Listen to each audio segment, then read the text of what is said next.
I know, just hearing the name probably makes you feel something. Annoyance, anger, maybe a morbid curiosity. For the last couple of years, he's been this inescapable digital ghost, haunting every feed. The shaved head, the cigar, the hyper-masculine posturing.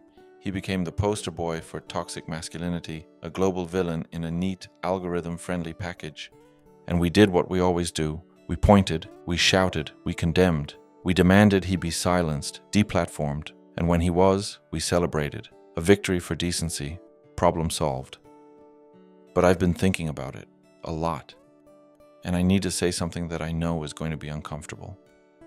Andrew Tate was never the problem. He wasn't the disease. He was the fever. He was the loud, blaring, impossible to ignore symptom of a sickness that was already there, festering in the dark corners of the internet, in the quiet loneliness of a million bedrooms. And by focusing all our energy on the symptom, we've ignored the illness, and the illness is getting worse.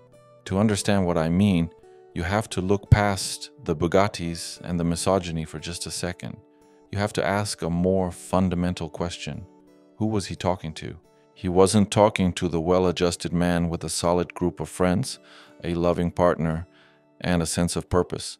He wasn't talking to the guy who had a father or a mentor to guide him. He was talking to the lost. I've seen it.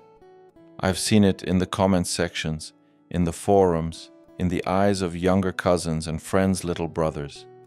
He was talking to the 19-year-old kid scrolling alone in his room at 2 a.m., feeling like the world is moving on without him. The guy swiping endlessly on dating apps, feeling invisible, rejected, and confused.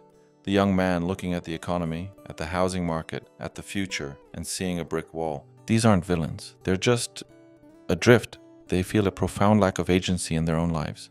They've been raised on a diet of digital noise that promises connection but delivers isolation. They're told to be a man by a society that can't or won't offer a coherent, healthy definition of what that even means anymore. Into that void, that vacuum of guidance, steps a man like Andrew Tate. And what does he offer? A simple, powerful, and dangerously appealing cocktail. First, he offers a diagnosis that feels true. He says, you feel lost, right? You feel like the system is rigged against you. You feel like no one respects you. And for millions of young men, the answer is a resounding, desperate yes. For the first time, someone is acknowledging their specific anxieties without judgment. Second, he offers a prescription. This is the crucial part. It starts with things that are genuinely positive. Go to the gym, build discipline, work hard, stop making excuses, get your finances in order. This is the bait. It's good advice. It's the same advice a good therapist or a good father would give. But once you're hooked on that, once you trust the messenger because his initial advice is working, he starts mixing in the poison. He redefines strength as domination, confidence as arrogance. He frames relationships with women not as partnerships, but as zero-sum games of control and acquisition. He sells a worldview where empathy is weakness, and the only way to be on top is to make sure someone else is on the bottom. He built a perfectly constructed Trojan horse. Inside the gift of self-improvement, he hid a virus of misogyny and nihilism. And the algorithm, our modern god, loved it. It's designed for engagement, and nothing is more engaging than simple answers to complex problems. Confidence, controversy, and conflict are rocket fuel for the TikToks and the YouTube shorts of the world. His followers, incentivized by his Hustle University, became a decentralized marketing army, spamming his message into every corner of the web. He didn't just go viral, he was engineered to. So we banned him, we cut off the head of the snake, but the snake was never the real threat. The real threat is the swamp it was born in. The real problem is the loneliness. The real problem is the economic nihilism that makes a generation feel like the only way to get ahead is through a crypto scam or an online hustle. The real problem is the gaping hole where mentorship and positive male role models used to be. We have, as a culture, failed to provide a compelling, healthy alternative. We're very good at telling young men what not to be. Don't be toxic, don't be a misogynist, don't be a Tate. But we are failing miserably at showing them what to be. What does a good man in the 21st century look like? Is he strong? Yes. But is his strength in his fists or in his ability to be vulnerable? Is he ambitious?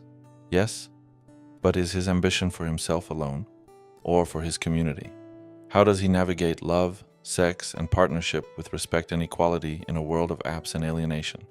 These are the questions we need to be answering. Simply shouting down the symptoms won't cure the disease. Deplatforming one man doesn't build a single genuine friendship for a lonely teenager. Banning an account doesn't teach a young man how to build a life of purpose. It just creates a vacuum. And nature, as we know, abhors a vacuum. If we don't fill that space with something better, with real community, with accessible mental health support, with diverse and healthy examples of masculinity, with honest conversations about the economic anxieties that plague an entire generation, then someone else will.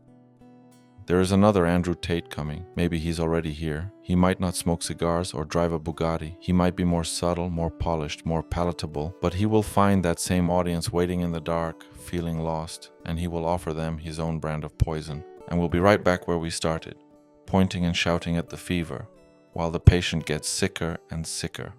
The problem was never one man. The problem is the world that makes a man like that seem like an answer. And that's a problem we all have a responsibility to solve.